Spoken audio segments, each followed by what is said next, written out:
আসসালামু আলাইকুম।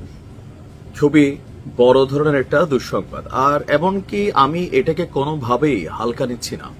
তো প্রথমে আল্লাহর কাছে এই মানুষটির জন্য দোয়া করছি, আল্লাহ যেন তাকে সুরক্ষিত রাখেন। একজন নেতা, একজন ব্যক্তি কি করতে পারে একটা রাষ্ট্রকে, তার প্রমাণ হচ্ছে ইরান। আর এই জিনিসটার ইফেক্টটা যদি আমি বোঝাতে চাই, আমি এটা কেমনে বুঝি আপনারা, যেমন ধরেন বাংলাদেশে হেফাজত ইসলাম কি পরিমাণ তাদের কর্মী আছে, কতটা রাজপথে অ্যাক্টিভ ছিল, কিন্তু যখন মাওলানা মামুনুল হককে কারাগারে নিয়ে যাওয়া হলো, মাঠ থেকে এক পর্যায়ে হেফাজত ইসলাম নাই হয়ে গেছিল, তাই না? কর্মী ছিল কিন্তু মাঠে নামার সাহস পাচ্ছিল না। তো ইরানের যিনি সর্বোচ্চ নেতা আছেন, তার অবস্থান আমাদের মাওলানা মামুনুল হক মানে আউট অফ কাউন্ট, বাট তারপরে ধরেন মাওলানা মামুনুল হক যদি এক হয়, তিনি হচ্ছেন 1 লক্ষ বা 1 কোটি। বুঝতেই পারছেন যে কোন লেভেলের একজন মানুষ। মাঝখানে আমরা আলোচনা শুনছিলাম যে ট্রাম্পের হস্তক্ষেপের কারণে সর্বোচ্চ নেতা খামেনি সাহেব তিনি এখন পর্যন্ত শাহাদাত বরণ করেন নাই।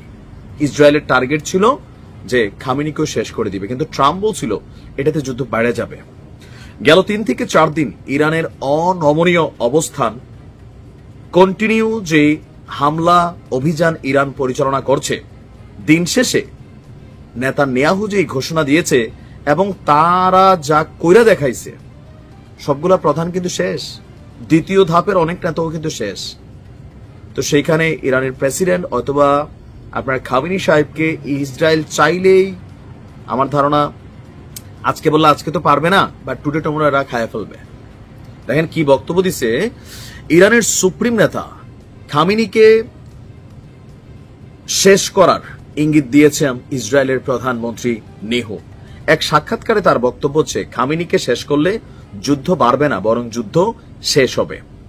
আজকে আন্তর্জাতিক গণমাধ্যম এবিসি নিউজকে দেওয়া সাক্ষাৎকারে নেহু বলছে যে খামেনিকে যদি শেষ করার চেষ্টার ব্যাপারে তাকে প্রশ্ন করা হয়েছিল যে যুদ্ধাপরাধে অভিযুক্ত। নেহু বলছে, দেখুন আমাদের যা করা প্রয়োজন আমরা তাই করব, এবং আমি এখন বিস্তারিত কিছু বলবো না, কিন্তু আমরা তাদের শীর্ষ পরমাণু বিজ্ঞানীদেরকে টার্গেট করেছি। যদি আমরা খামেনিকে শেষ করি তাহলে যুদ্ধ বাড়বে না, যুদ্ধ আপনার বন্ধ করবে। কারণ খামেনি যতক্ষণ নিঃশ্বাস নেবে, ইরান ততক্ষণ বাতাসে উড়বে। আর খামেনি যদি নিঃশ্বাস নেওয়া বন্ধ করে দেয়, তাহলে ইরান থেমে যাবে। ঘটনা কিন্তু সত্য। আপনি ইরানে যে আমাদের মরহুম প্রেসিডেন্ট শাহাদাত বরণ করেছেন ইব্রাহিম রাইসি, আপনি দেখছেন যে তখন ইরানের যে ভাব, গাম্ভীর্য, শৌর্য, বীর্য, হঠাৎ করে মাসুদ পেজেশকিয়ান সাহেব যিনি আছেন বর্তমানে, কোনো না কোনোভাবে ইব্রাহিম রাইসির জায়গা তিনি পূরণ করতে পারেন নাই। বা রাইসিকে যেভাবে সমীহ করত সবাই, কি টেকনিক কইরা ওনারে শেষ করে দেওয়া হয়েছে। এই পর্যন্ত যতগুলো টার্গেট কইরা এরা অভিযান চালাইছে, সবগুলোতে এরা সফল। এটা কিন্তু সত্য।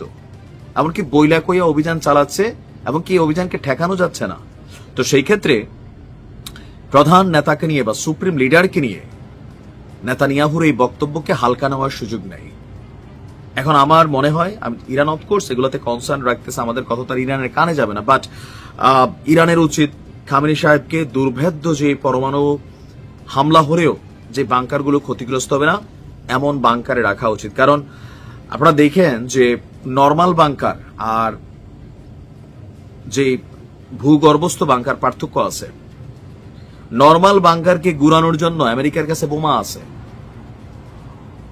যে ইরানে যাওয়ার পরে আমাদের বীরদের প্রধানকে যে শেষ করেছে, দেখছেন তো, সুরক্ষিত একটা বাংকার ছিল। বাংকার গুড়াইন্না জিনিস দিয়ে এরা হামলা চালাইছে যেন বাংকার ধৈসা পড়ে। তো তার মানে ইরানকে সর্বোচ্চ কনসার্ন করতে হবে।